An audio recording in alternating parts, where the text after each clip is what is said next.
అధ్యాయము 7వ వచనమును మనము ధ్యానాంశముగా చదువుకుందాం. మోసపోకుడి, దేవుడు వెక్కిరింపబడడు. మనుష్యుడు ఏమి విత్తును ఆ పంటనే కోయును. ఎలాగనగా తన శరీరేచ్ఛలను బట్టి విత్తువాడు తన శరీరము నుండి క్షయమను పంట కోయును. ఆత్మను బట్టి విత్తువాడు ఆత్మ నుండి నిత్య జీవమను పంట కోయును. దేవుని పరిశుద్ధ వాక్యమును మన వెనుకడిలో దీవించును గాక. చిన్న ప్రార్థన చేసుకొని వాక్య ధ్యానంలోకి వెళ్దాం. పరిశుద్ధుడా, మహోన్నతుడా, జీవము కలిగిన మా తండ్రి, జీవాధిపతి, నీ ఘనమైన శ్రేష్టమైన ఉన్నతమైన నామమునకు వందనాలు, స్తుతులు, స్తోత్రములయ్యా. గడిచిన కాలం అంతయు మీ రెక్కల నీడలో మమ్మల్ని భద్రపరచి క్షేమముగా సజీవులుగా మమ్మల్ని ఉంచి మరొక దినమును మాకు గడువుగా అనుగ్రహించిన విధానమును బట్టి వందనాలు, స్తోత్రాలు. గడిచిన కాలంలో ప్రభా ఎందరో ఈ లోకాన్ని విడిచిపెట్టి వెళ్ళిపోయారు ప్రభా. వారికంటే మేమేమాత్రము గొప్పవారు కాదు, కానీ మా జీవితాలను సరి చేసుకోవడానికి మీరు మాకు ఇచ్చిన ఈ గొప్ప అవకాశం, నువ్వు ఇచ్చిన జీవమును బట్టి వందనాలు, స్తోత్రాలు. నువ్వు చూపిన కృపను బట్టి వందనాలు, స్తోత్రాలు. అందుకే నేను భక్తుడైన మోషే పలుకుతూ ఉన్నాడు, మా దినములన్నీ మాకు లెక్కించటం నేర్పించు ప్రభు అని. అవునయ్యా, మా దినములను మేము లెక్కించుకుంటూ ఈ లోకంలో నేను స్తుతిస్తూ జీవించే భాగ్యమును దయచేయమని పెద్దవచ్చిన వాక్యాన్ని నైనా మీ స్వాధీనంలో ఉంచుకోండి అయ్యా. మీరే మా అందరితో మాట్లాడండి. నిలవబడిన నేను కేవలం బలహీనురాలయ్యా, ఎన్నిక లేని దానిని ప్రభా. అటువంటి నన్ను జ్ఞాపకం చేసుకున్నందుకై వందనాలు, స్తోత్రాలు చెల్లించుకుంటూ కేవలం మీరే మా అందరితో మాట్లాడి మహిమ పొందమని యేసయ్య పరిశుద్ధ నామంలో ప్రార్థించి అడిగి వేడుకొనుచున్నాము తండ్రి, ఆమేన్. దేవుని నామమునకు మహిమ కలుగును గాక. చదవబడిన మాటలు మనము ధ్యానించుకున్నాం. ఇక్కడ గలతీ సంఘానికి అపోస్తలుడైన పౌలు రాస్తూ హెచ్చరిస్తూ ఉన్నాడు. చూడండి 7వ వచనంలో, మోసపోకుడి, దేవుడు వెక్కిరింపబడడు. మనుష్యుడు ఏమి విత్తును ఆ పంటనే కోయును. ఎలాగనగా తన శరీరేచ్ఛలను బట్టి విత్తువాడు తన శరీరము నుండి క్షయమను పంట కోయును. ఆత్మను బట్టి విత్తువాడు ఆత్మ నుండి నిత్య జీవమను పంట కోయును. మనము అంటే ఇద్దరుగా పిలువబడతాం. ఎలాగా అంటే శరీరానుసారులుగా, అలాగే ఆత్మానుసారులుగా.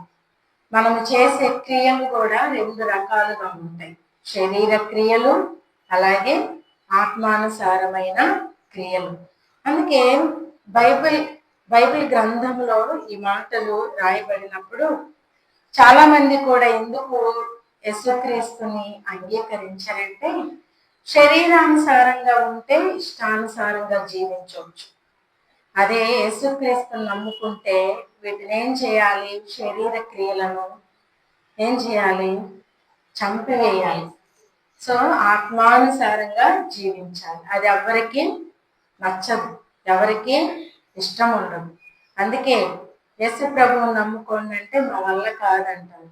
క్రైస్తవులుగా పుట్టి కూడా ఇప్పటికీ మేము పుట్టుకతో క్రైస్తవులం అని చెప్పుకోవటం మాత్రమే కానీ వారి క్రియల వలన ఏమాత్రం దేవునిని చూపించదు. అందుకే యేసు ప్రభువుని ఎవరు కూడా తొందరగా అంగీకరించదు. చూడండి, మనది క్రిస్టియన్ పాలెం కదా. ఎంతమంది యేసు ప్రభువుని నిజంగా సొంత రక్షకునిగా అంగీకరించారని ఒక చోట కూర్చి వాళ్ళని అడిగితే అందరు చేతులు ఎత్తుతారు, కానీ వారి క్రియలను లెక్కించి చూడగా ఎవరు కూడా నిలవలేరు. సో అందుకే మనము ఈ వాక్యానుసారంగా చూస్తే శరీర క్రియలను బట్టి విత్తువాడు దాని పంట కోస్తాడు, ఆత్మను బట్టి విత్తువాడు ఆత్మ నుండి ఫలాలను కోస్తాడు.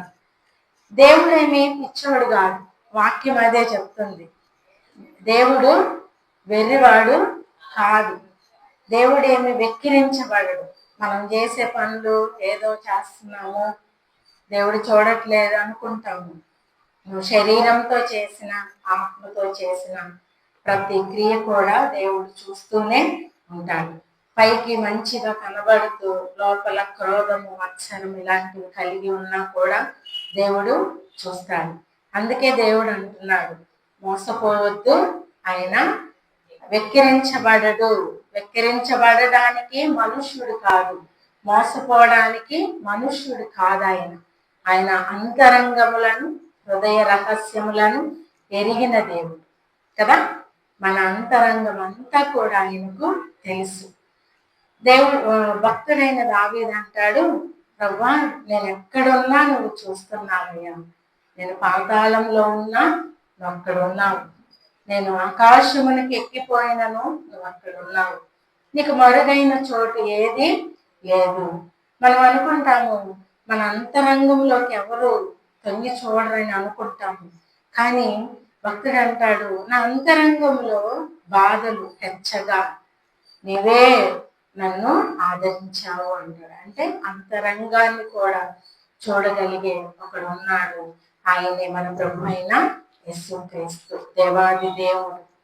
అందుకే మనుష్యుడు ఏమి విత్తుతాడో ఆ పంటనే కోస్తాడు. ఆత్మానుసారంగా మనం జీవిస్తూ ఎవరు మనల్ని ఎన్ని అనుకున్నా కూడా ఆత్మను బట్టి మనం ప్రవర్తిస్తూ దేవుని మహిమపరుస్తూ ఉన్నప్పుడు దానికి తగిన క్రియలను, దానికి తగిన ఫలాన్ని దేవుడు మనకు అనుగ్రహిస్తాడు. అయితే ఇక్కడ మనము పాత నిబంధన గ్రంథంలో చూస్తే, న్యాయాధిపతుల గ్రంథంలో 1వ అధ్యాయంలో కొంతమంది రాజులు మనకు కనబడతారు. ఇశ్రాయేలీలు వాళ్ళకి కొన్ని కనాను దేశానికి వెళ్ళినప్పుడు యెహోషువ వాళ్ళకి ఆ ప్రాంతాలన్నిటినీ ఒక్కొక్క గోత్రానికి పంచిపెట్టాడు. ఇక్కడ ఒక ప్రాంతాన్ని యోధా ప్రజలకు ఇచ్చాడు. చూడండి, న్యాయాధిపతుల కాలంలో యెహోషువ మృతి పొందిన తరువాత ఇశ్రాయేలీలు కనానీయులతో యుద్ధం చేయుటకు తమలో ఎవరు ముందుగా వారి మీదకి పోవలసినది యెహోవా తెలియజేయనట్లు ప్రార్థన చేయగా యెహోవా ఆ దేశమును యోధా వంశస్థులకు ఇచ్చి ఉన్నాను, వారు పోవలనని సెలవిచ్చాను. అప్పుడు యోధా వంశస్థులు తమ సహోదరులైన షిమ్యోనీయులతో, మనము కనానీయులతో యుద్ధము చేయుటకు మా వంతులోనికి మాతో కూడా రండి, మేమును మీతో కూడా వంతులోనికి వచ్చేదమని చెప్పగా షిమ్యోనీయులు వారితో కూడా పోయి కనానీయుల మీదకి యోధా వంశస్థులు పోయినప్పుడు యెహోవా కనానీయులను, పెరిజ్జీలను వారికి అప్పగించారు. కనుక వారు బెజకులు 10,000 మంది మనుషులను హతము చేశారు. వారు బెజకులో అదోని బెజకును చూచి వారితో యుద్ధము చేసి కనానీయులను, పెరిజ్జీలను హతము చేశారు. అదోని బెజకు పారిపోగా వారు అతని తరిమి పట్టుకొని అతని కాళ్ళు, చేతుల బొటన వేళ్లను కోసివేశారు. ఇక్కడ యోధా వంశస్థులకు ఒక ప్రాంతాన్ని అప్పగించినప్పుడు యుద్ధానికి వెళ్ళడానికి, ఇక్కడ ఎందుకు యోధా వారికే ఇచ్చాడు అనే మాట చూస్తే, యోధా వాళ్ళు ఎవరు? యోధా వంశంలో నుండి ఎవరు వచ్చారు? యేసుక్రీస్తు ప్రభు వారు వచ్చారు కదా. అంటే శత్రువులను అణగదొక్కే భాగ్యాన్ని యూదులకు దేవుడు ఇచ్చాడు. అందుకే యేసుక్రీస్తు ప్రభు వారు అంటారు, శత్రువుని పాదపీఠముగా చేస్తాడు. అంటే పాదపీఠం అంటే ఆ రోజుల్లో రాజులు తమ పాదపీఠములు ఉండే కాళ్ళు పెట్టుకుని సింహాసనం మీద కూర్చొని కింద కాళ్ళు పెట్టుకుంటే అక్కడ ఆ పాదపీఠం మీద ఎవరి ముఖాలు ఉంటాయంటే శత్రువుల ముఖాలు చెక్కించుకునేవారు. అంటే ఎప్పటికైనా నాకు దొరుకుతాను, ఎప్పటికైనా నేను వాళ్ళని ఇలాగా త్రొక్కేస్తాను అన్న ఉద్దేశంతో అలాగా శత్రువుల యొక్క ముఖాలను ఆ పీఠాల మీద చెక్కుకునేవారు. ఇక్కడ యోధా వంశానికి ఈ అదోని బెజకు అనే వాడిని ఎందుకు దేవుడు అప్పగించాడు అంటే, కింద చూద్దాము.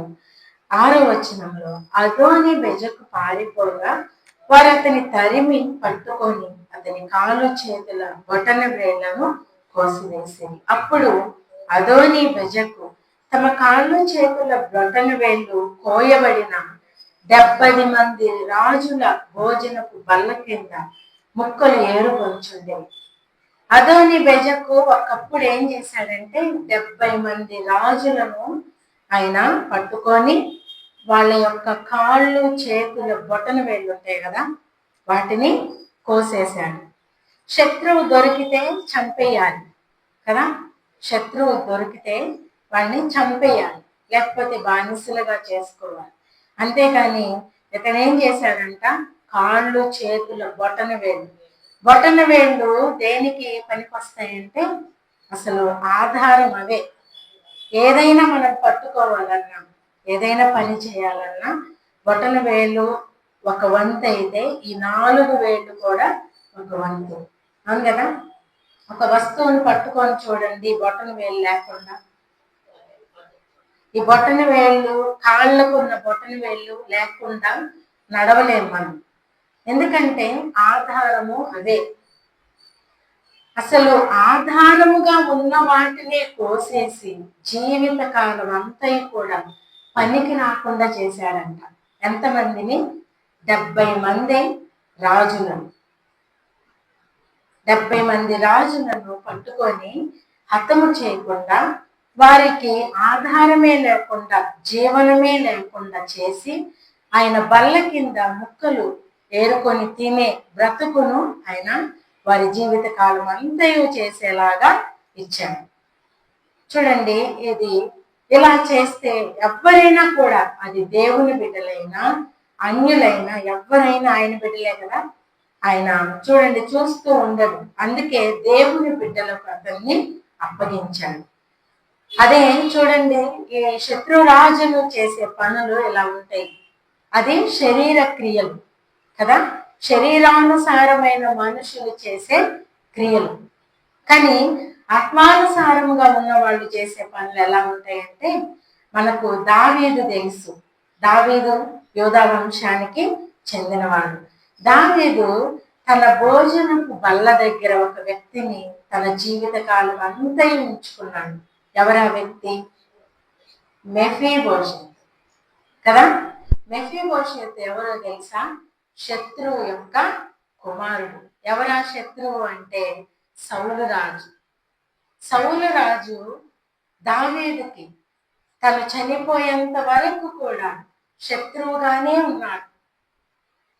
తను రాజుగా ఉన్నాడని, దేవుడు రాజుగా నియమించాడని దావీదును తన మీద విషపు చూపు నిలిపినట్లుగా మనం చూస్తాం కదా. అదే కాకుండా తను ఆ మనసు కలిగినందుకు అపవాది తనను శోధిస్తున్నట్లుగా కూడా మనము బైబిల్ గ్రంథంలో చూస్తాం. ఎప్పుడైతే మన హృదయంలోనికి వ్యసనము, చెడు, మత్సరం ఇలాంటివి మనము ఆహ్వానిస్తామో అప్పుడే సాతాను మనలోనికి ప్రవేశిస్తాడు. అప్పుడు ఎప్పుడు శత్రువుని నాశనం చేద్దామా, వాడిని ఎప్పుడు పడగొడదామా అనే ఆలోచనతోనే ఉంటాం. అందుకే మన హృదయంలోనికి చెడ్డవాటిని రానివ్వకూడదు. హృదయము భయంకరమైనది. అది మంచిని ఉంచుకోగలదు, చెడును కూడా ఉంచుకోగలదు. చెడుని మనము లోపలికి తీసుకొచ్చామా, అది మనల్ని పాడు చేసే వరకు కూడా అది మనల్ని వదిలిపెట్టదు. ఎప్పుడైతే సౌలు దావీదు మీద విషపు చూపు ఎందుకు చూపించాడు? కేవలము దావీదుకి 10,000, సౌలు రాజుకి 1000 కొలది స్తుతులు అని పలికాను.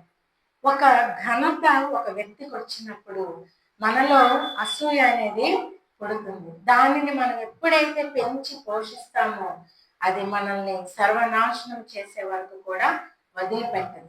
సౌలుని ఏం చేసింది? చివరకు చనిపోయేటట్లుగా అతడు రాజ్యంలో నిలవలేకపోయాడు. ఎప్పుడు తన పని ఏంటంటే దావీదును చంపాలనే, దావీదుని ఏదో ఒకటి చేయాలని బల్లెం విసిరివేయడం, ఈటని విసిరివేయడం, గుహలో ఉంటే అతన్ని చంపాలని పట్టుకోవడానికి ప్రయత్నించడం. తన ప్రయత్నం అంతా, తన జీవిత కాలం అంతా కూడా ఒక ఘనత పొందిన వ్యక్తిని పాడు చేయాలని చూశాడు. చూడండి, శరీరానుసారంగా చేసిన క్రియలు తనని ఏం చేసినాయి? తనని చనిపోయేలాగా చేసినాయి. అయితే దావీదు చేసిన పని ఏంటంటే, అదే సౌలు రాజు యొక్క మనవడు కదా మెఫీబోషెతు. మెఫీబోషెతు ఆ చూడండి, సౌలు యొక్క మనవుడు. అతన్ని ఏం చేశాడు? సౌలు చనిపోయాక, అయ్యో, దేవుడు ఏర్పాటు చేసుకున్న వ్యక్తి, దేవుడు అభిషేకించిన వ్యక్తి సౌలు కాబట్టి అతని రాజ్యము, అతని యొక్క వంశము లేకుండా పోవడానికి వీల్లేదు, అతని సంతానాన్ని నేను నిలవబెట్టాలని అనుకొని ఎవరైనా సౌలుకు సంబంధించిన వాళ్ళు ఎవరైనా ఉన్నారా అని విచారించి కనుగొని మెఫీబోషెతుని తీసుకొచ్చేదండి. అతడు పనికొచ్చేవాడు కూడా కాదు, కుంటి కాళ్ళు కలిగిన వాడు కదా, ఏమాత్రము పనికి రానివాడు. వీడు పనికి రానివాడు కదా, వీడిని ఎవరు పట్టించుకుంటారులని వదిలేయలేదండి. అతనినే తీసుకొని వచ్చి తన భోజనపు బల్ల దగ్గర ఉంచుకొని, నీ జీవిత కాలం అంతా నువ్వు నాతో కూడా ఉండాలి, నేను తినే ఆహారమే తినాలి. చూడండి, ఆత్మానుసారంగా ఉన్న మనుషుల యొక్క క్రియలు ఎలా ఉన్నాయో, శరీరానుసారంగా ఉన్న వారి యొక్క క్రియలు ఎలా ఉన్నాయో చూడండి. ఆత్మానుసారముగా మనం జీవిస్తే ఆత్మ నుండి మంచి ఫలాలను మనము కోస్తాము, మంచి ఫలాలను అనుభవిస్తాము. శరీరానుసారంగా మనం ఉంటే శరీరానుసారమైన ఫలాలు ఏంటవి? శరీరానుసారంగా, అందుకే మనుషుడు ఏమి విత్తునో ఆ పంటని, చెడ్డ వాటిని మనం శరీరంతో విత్తినప్పుడు చెడ్డ ఫలాలనే కోసుకొని తింటాం. ఆత్మానుసారముగా మంచి ఫలాలను మనము విత్తనాలు విత్తినప్పుడు మంచి ఫలాలు, మంచి పంటను మనం కోసుకొని తింటాం. ఈరోజు మనం ఎలా ఉన్నాం? శరీరానుసారముగా ఉన్నామా? ఆత్మానుసారముగా ఉన్నామా? ఆత్మానుసారముగా ఉంటున్నాము అనుకొని శరీర క్రియలను చేస్తూ ఉన్నాము. అలా చేస్తే మనం ఏం చేస్తున్నామంట? మోసపోతున్నాము. దేవుడు అంటున్నాడు, మోసపోకుడి, దేవుడు వెక్కిరించబడడు. దేవుడు మనం ఏది చేస్తున్నా కూడా దేవుడు చూస్తున్నాడంటే వెక్కిరించబడుతున్నాడని అర్థం, అవమానపరచబడుతున్నాడని అర్థం. ఆయన అవమానపరచబడడు, ఆయన మనుష్యుడు కాదు, అబద్ధమాడుటకు ఆయన మానవుడు కాదు. ఆయన సమస్తమును ఎరిగినవాడు, సమస్తమును కలుగజేసినవాడు, సమస్తాన్ని వేలేవాడు, సర్వ సృష్టికి కారణభూతుడు. ఆయన లేకుండా ఏది కలగలేదంటండి. మరి ఏది మరుగై ఉంటది ఆయనకు కనబడకుండా కదా? సో ఆయనకు అన్నీ తెలుసు, అంతరంగము కూడా తెలుసు, ప్రతిదీ ఆయన చూస్తూనే ఉన్నాడు. అందుకని మనం ఏది చేసినా భయము కలిగి జీవించాలి, భయభక్తులు కలిగి జీవించాలి, ఆత్మానుసారంగా ఉండడానికి మనము ప్రయత్నించాలి. లేకపోతే దేవుని ఉగ్రతను మనము పొందుకుంటాం.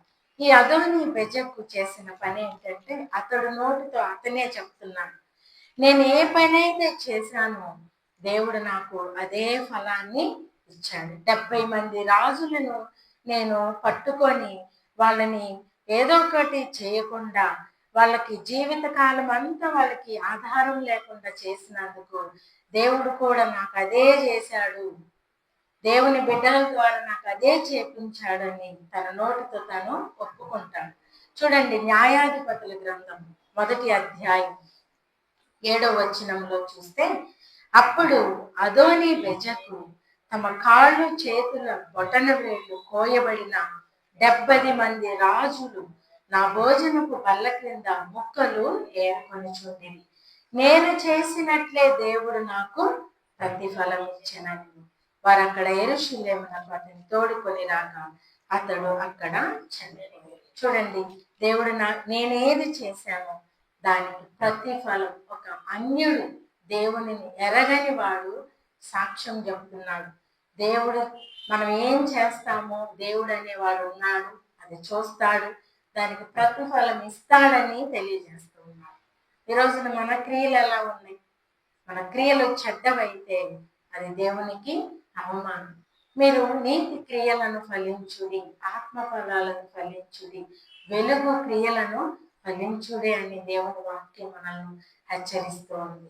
మన హృదయంలో ఎటువంటి వాటిని కలిగి ఉంటామో అవే మనం బయటకు వ్యక్తపరుస్తాం. అందుకే హృదయాన్ని మంచిగా నింపుకోవాలి. దేవుడు అంటున్నాడు, నీ హృదయాన్ని నాకు ఇవ్వు. మనం బాగు చేసుకోవడం మనకు చేత కాదండి. మన హృదయాన్ని మనం శుద్ధి చేసుకోవడం మనకు చేత కాదు. శుద్ధి చెయ్యగలిగిన వారికి ఇస్తే శుద్ధి చేస్తాడు కదా. మనకు అనారోగ్యం వచ్చింది అనుకోండి, అది మనం స్వస్థత పొందుకోవడానికి మనకు చేత కాదు. ఏ మెడిసిన్ వేసుకోవాలి, ఎలా బాగు చేసుకోవాలో మనకు తెలియదు. సునాయాసంగా చేయగలిగిన వాడు ఎవరంటే డాక్టర్ కదా. మనం చాలా కొన్నిసార్లు ఏదైనా చిన్నది మనకి అనుకోకుండా ఏదన్నా జరిగితే మనం అనుకుంటాం, అమ్మో నాకు ఏదో అయిపోతుంది, నేను చనిపోతానేమో, ఇంకా దీనికి లేదు అనుకుంటాం. కానీ డాక్టర్ దగ్గరికి వెళ్తే ఎందుకు దేనికి భయపడుతున్నాం, అది వేసుకో తగ్గిపోయిందని ఈజీగా. అంటే తెలిసిన వాడి దగ్గరికి వెళ్తే మనకున్నవన్నీ పోతాయి. అదే మన ప్రయత్నం చేస్తే మనం బ్రతుకుతూ చనిపోతూ ఉంటాం. అందుకే డాక్టర్ దగ్గరికి వెళ్ళాలి. రోగికి డాక్టర్ అవసరం కదా. అలాగే ఒక పాపికి, పరిశుద్ధత లేని జీవితానికి పరిశుద్ధుడైన దేవుడు అవసరం. నా కుమారుడా, నీ హృదయము నాకిమ్ము అని దేవుడు అడుగుతున్నాడు. నీ హృదయంలో నుండి జీవధారలు బయలుదేరిన కనుక నువ్వు వాటిని నింపుకోమని తెలియజేస్తా ఉన్నాడు. నీ హృదయం అనే తలుపు వద్ద నిల్చుని ఆయన తట్టుచున్నాడు. ఎప్పుడు నువ్వు ఆయన్ను ఆహ్వానిస్తావు, అప్పుడు వచ్చి ఆయన నీతో సహవాసము చేస్తాడు. ఆయన మనతో ఉంటే, పరిశుద్ధుడైన సమాధానకర్త అయిన దేవుడు మనతో ఉంటే మనకు సమాధానం ఉంటుంది. ఆయన లేకపోతే మన జీవితాల్లో సమాధానము ఉండదు. అందుకే భక్తుడు అంటాడు యోగు, మీరు ఆయనతో సహవాసము చేసిన ఎడల మీకు సమాధానము కలుగును, అలాగున మీకు మేలు కలుగును. సో దేవుణ్ణి మన హృదయంలోకి ఆహ్వానిస్తే మనలో ఉన్న చెడునంతా కూడా ఆయన తొలగిస్తాడు. అందుకే దేవుడు మన హృదయంలో ఉంటే చెడ్డ వాటిని చేయడానికి అవకాశమే లేదండి. చేసే అవకాశం మనకు ఉండదు. దేవుడు మన హృదయాల్లో లేకపోతే మనము చేసే క్రియలన్నీ కూడా చెడ్డవి. మన క్రియల ద్వారా దేవుణ్ణి ఎరగమన్నట్టుగా ఉంటామంట. చెడ్డవాటిని చేయడం ద్వారా మనం దేవుని బిడ్డలుగా పిలువబడుతూ చెడ్డవాటిని చేస్తుంటే మనం ఎలా ఉంటామంట, దేవుని క్రియలను ఎరగనన్నట్టుగా ఉంటామంట. అసలు వీళ్ళు దేవుని బిడ్డలేనా? ఎందుకు ఆ మాట అన్నారంటే మన క్రియలు అలా ఉన్నాయి, మనం చేసే పనులు అలా ఉన్నాయి. దేవుని బిడ్డలు అయితే అలా చేయరు కదా. అలా చేశారంటే వాళ్ళు దేవుని బిడ్డలు కాదని, అంటే మన క్రియల ద్వారా దేవుణ్ణి కనపరచట్లేదని అర్థం. తీతు పత్రికలో భక్తుడైన పౌలు తీతుని హెచ్చరిస్తూ చెప్తాడు. ఇదిగో చూడండి, చూద్దాము. తీతు పత్రిక 1వ అధ్యాయంలో తిమోతి పక్కనే ఉంటుంది.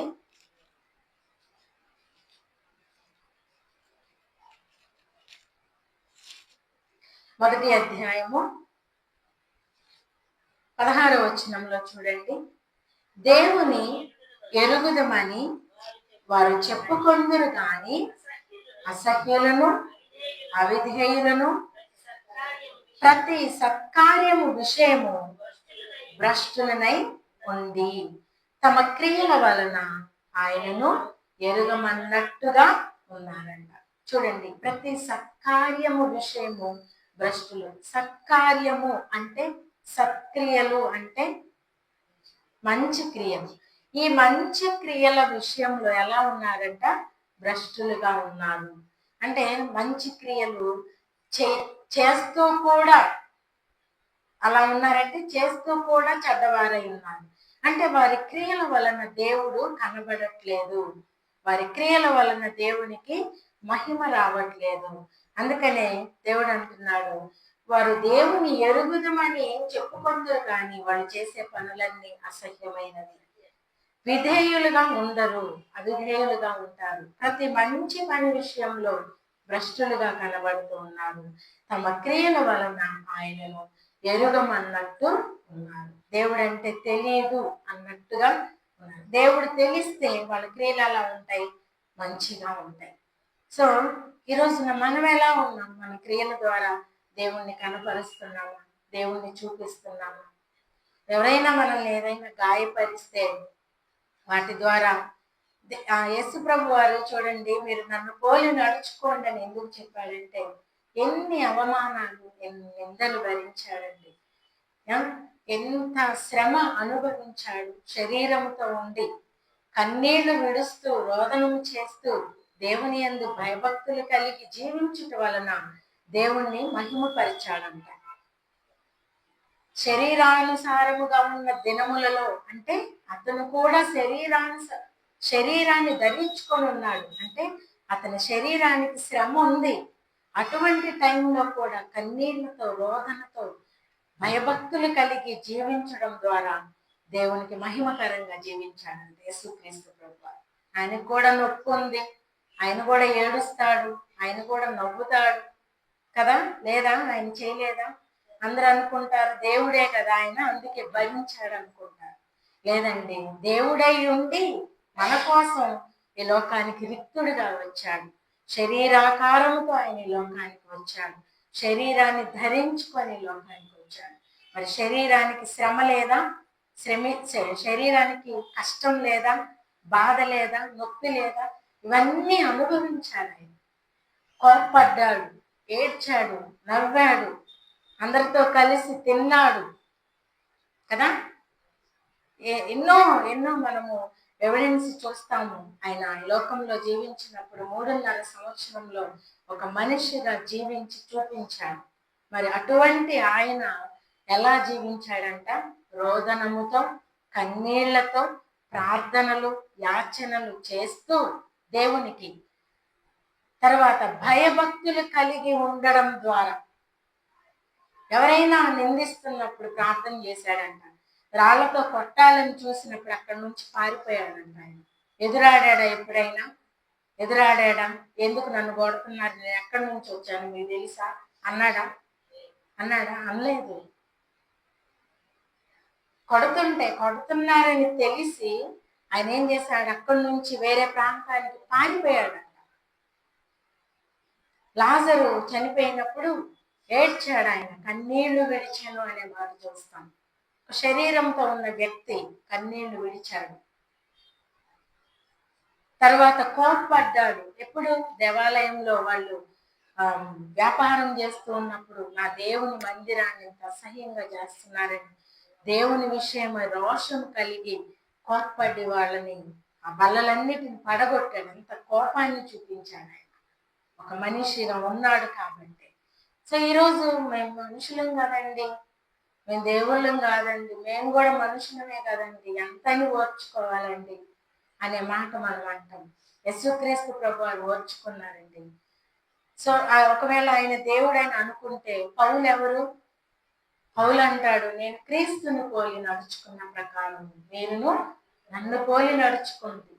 ఒక వ్యక్తి దేవుణ్ణి పోలి నడుచుకున్నానని చెప్పి నాలాగా ఉండండి అని చెప్పగలిగే ధైర్యం ఎవరికి ఉండదండి. మేము పెద్ద గొప్ప ఏంటి నేను పోలి నడుచుకోవడానికి అని అంటాను. కానీ పౌలు అవన్నీ జయించి చూపించాడు. అంటే మనిషి ఉండగలడు, చేయగలడు అన్న విషయాన్ని నిర్ధారణ చేసి చూపించాడు పౌలు. మరి మనం ఎందుకు ఉండలేకపోతున్నామంటే ఆత్మానుసారంగా జీవించలేకపోతున్నాం కాబట్టి. ఆత్మానుసారంగా ఉంటే మనం శరీర క్రియలను జయించుకుంటాం. శరీర క్రియలతో మనం ఉంటే, శరీరానుసారంగా ఉంటే జయించుకోలేమండి. ఈ శరీరం ఏమంటుంది? నాకు నొప్పి కలిగింది, వాడిని కొట్టు అంటది. నన్ను బాధ పెట్టాడు, నువ్వు కూడా వాడిని బాధ పెట్టు అంటది శరీరం. అదే ఆత్మానుసారంగా ఉండండి, పర్వాలేదులే, దేవుడే చూసుకుంటాడు, దేవునికి వదిలే అని చెప్తుంది మన మనస్సు. అవునా? ఎక్స్పీరియన్స్ చేశారు ఎప్పుడైనా కదా? అది దేవుని బిడ్డలకు, శరీరానుసారంగా ఉన్న బిడ్డలకు తేడా. శరీరానుసారంగా ఉన్న సౌలు రాజు ఏం చేశాడు? ఎప్పుడు కూడా విషపు చూపు నిలిపి దావీదును చంపాలనే ప్రయత్నం చేశాడు. ఆత్మానుసారంగా ఉన్న దావీదు క్షమించాడు. ఏమంటాడు తెలుసా? సౌలు విషయంలో, దేవుడు అభిషేకించిన వాడిని నేను ముట్టను అంటాడు. సౌలు అభిషేకించబడి వచ్చిన ఒక రాజు, ఇశ్రాయేలీయుల మీద రాజుగా నియమించబడేటప్పుడు సమూయేలు తైలపు కొమ్మును తీసుకొని అభిషేకిస్తాడు. దేవుడు అభిషేకించిన వాడిని నేను ముట్టడానికి నేను ఎవరిని అన్నాడు. అందుకే దావీదుకు దొరికినా కూడా వదిలేస్తాడు. కేవలం వస్త్రపు కోసి, అంటే నేను ఇదిగో క్షమించాను అన్నది చూపించాడు. మరి మనం అలాగున్నామా? ఆత్మానుసారంగా ఉంటే అలా ఉంటాము, శరీరానుసారంగా ఉంటే సౌలులాగా ఉంటాం. శరీరానుసారంగా ఉన్న అదోని బెజకు ఏం చేశాడు? తన శత్రువుల్ని ఆధారమే, జీవనమే లేకుండా చేశాడు. అలాంటి క్రియలు ఒకవేళ మనం చేస్తుంటే శరీరానుసారంగా ఉన్న వాళ్ళము, అటువంటి దానికి ప్రతిఫలం ఉందని దేవుడు తెలియజేస్తున్నాడండి. నువ్వు ఆత్మానుసారంగా జీవిస్తూ క్షమిస్తూ నువ్వు ముందుకు వెళుతూ ఉంటే నీ క్రియలకు, ఆ క్రియలకు తగిన ప్రతిఫలాన్ని కూడా దేవుడు ఖచ్చితంగా ఇస్తాడు. ఈరోజు నేను వచ్చేటప్పుడు నాకు వాక్యం, నేను క్యాలెండర్ వాక్యం చదువుకొని వస్తాను కదా, ఈ దిన వాగ్దానం అన్నమాట. దేవుడు నేను క్షమించిన ప్రకారము నువ్వు కూడా ఇతరులను క్షమించు అని. అసలు నా ప్రసంగం ఇది కానే కాదు. నేను రాత్రి నుండి ప్రిపేర్ అయింది వేరే. దేవుడు నాతో అది మాట్లాడడం, ఇప్పుడు నాకు అది ఇందాకటి వరకు కూడా గుర్తులేదు. ఇక్కడికి వచ్చాక నేను ఆ అంశాన్ని మారిపోయింది, ఎందుకో తెలియదు. దేవుడు అట్లా, నేను ప్రిపేర్ అయింది వేరే, ఇక్కడికి వచ్చాక నా ప్రసంగం మారిపోయింది. మరి దేవుడు అట్లా ఎందుకో మాట్లాడించాడు. ఇప్పుడు నేను అది గుర్తు చేసుకుంటే వాక్యం కూడా, నాకు వాగ్దానం కూడా, ఈరోజు వాగ్దానం కూడా అది, నేను మిమ్మల్ని క్షమించిన ప్రకారం మీరు ఇతరులను క్షమించుడి. ఒకవేళ నేను ఎవరినో క్షమించలేకపోతున్నానని దేవుడు నన్ను హెచ్చరించాడు. అందుకే చూడండి, దేవుడు అలాగే మాట్లాడించాడు. మనం ఏది విత్తుతామో, మనం మంచిగా, నేను భయభక్తురాలని, నేను ఆత్మానుసారంగా ఉన్నాను, దేవుని బిడ్డనని ఇతరులకు కనబడుతూ ఒకవేళ నా హృదయంలో ఎవరినైనా దూషిస్తూ ఉంటే దేవుడు దానికి ప్రతిఫలాన్ని నాకు ఖచ్చితంగా ఇస్తాడు. అది ఎవరైనా సరే, ఎవరైనా సరే. అందుకే మన క్రియలు జాగ్రత్తగా ఉండాలి. దేవుడు కయ్యనుతో అంటాడు, నువ్వు ఎందుకో ముఖము చిన్నబుచ్చుకున్నావు అంటే నీ క్రియలు చెడ్డవి కదా, అందుకే నువ్వు ముఖము చిన్నబుచ్చుకున్నావు. చదువుదాం అన్నమాట.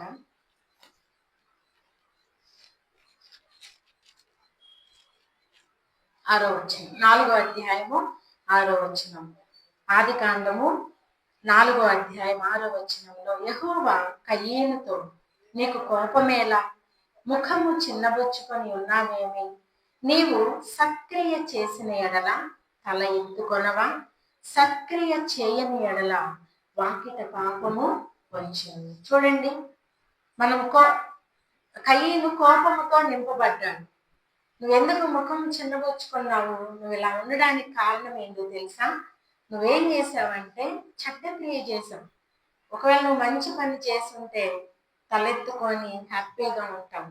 నువ్వు మరి తలదించుకొని కోపంతో ఉన్నావు, ఉగ్రతతో ఉన్నావు అంటే అర్థం ఏంటంటే నువ్వు సత్క్రియ చేయలేదు. అందుకే వాకిట పాపం ఏం చేస్తుంది?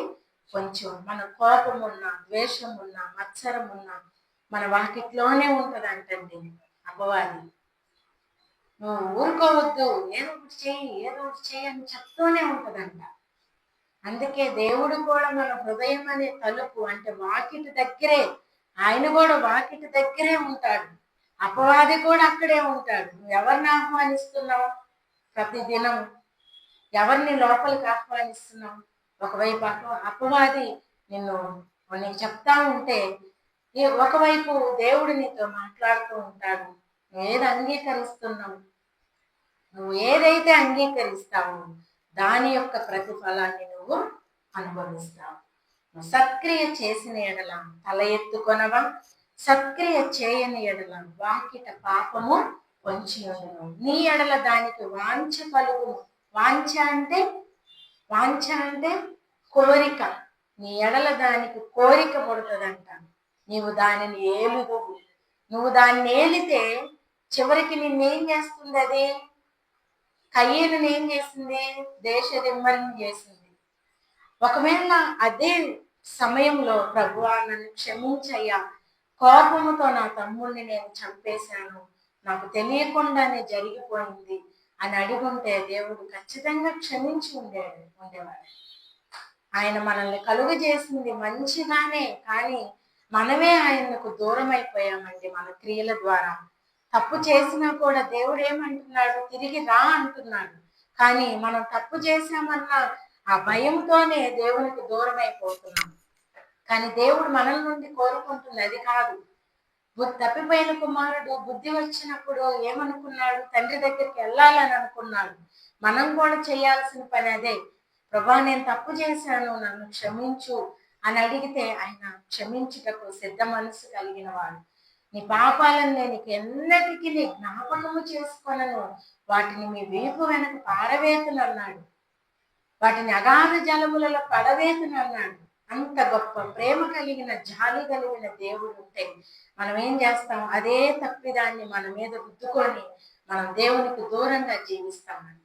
అందుకే పాపంతో ఉన్న వాళ్ళు ఎవ్వరు కూడా దేవుని యొద్దకు రాలేరు. దేవుని నమ్ముకోనంటే నమ్ముకోరు.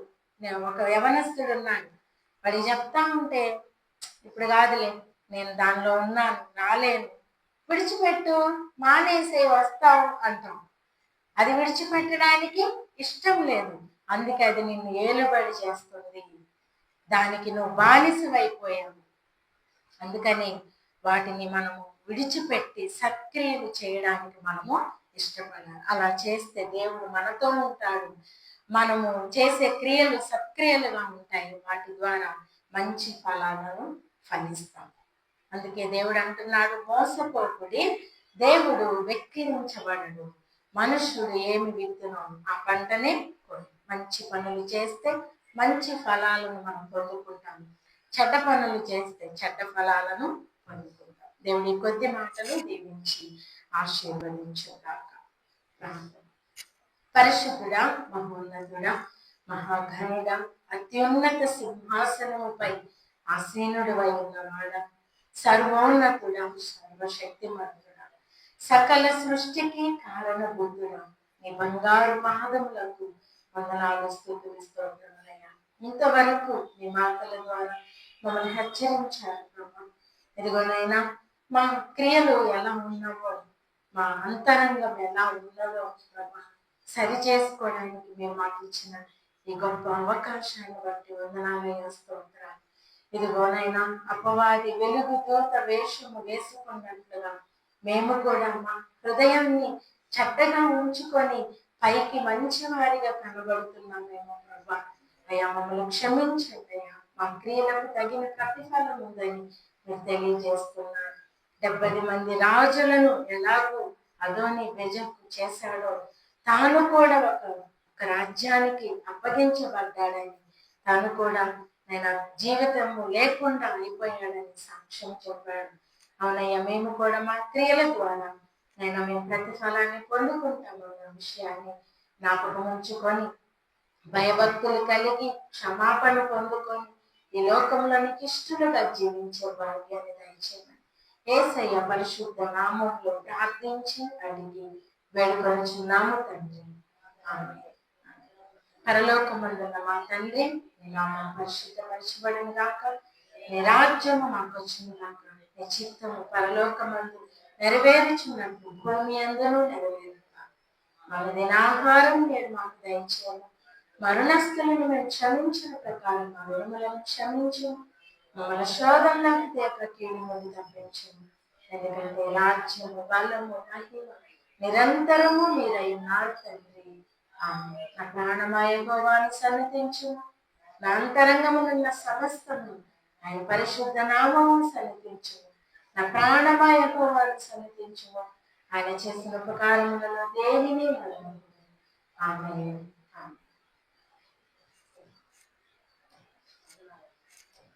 దేవుని నామమునకు కలుగును గాక. ఇంతవరకు శ్రద్ధగా దేవుని మాటలు విన్నాను. దేవుని బిడ్డలందరికీ నా హృదయపూర్వక వందనాలు తెలియజేస్తున్నాను.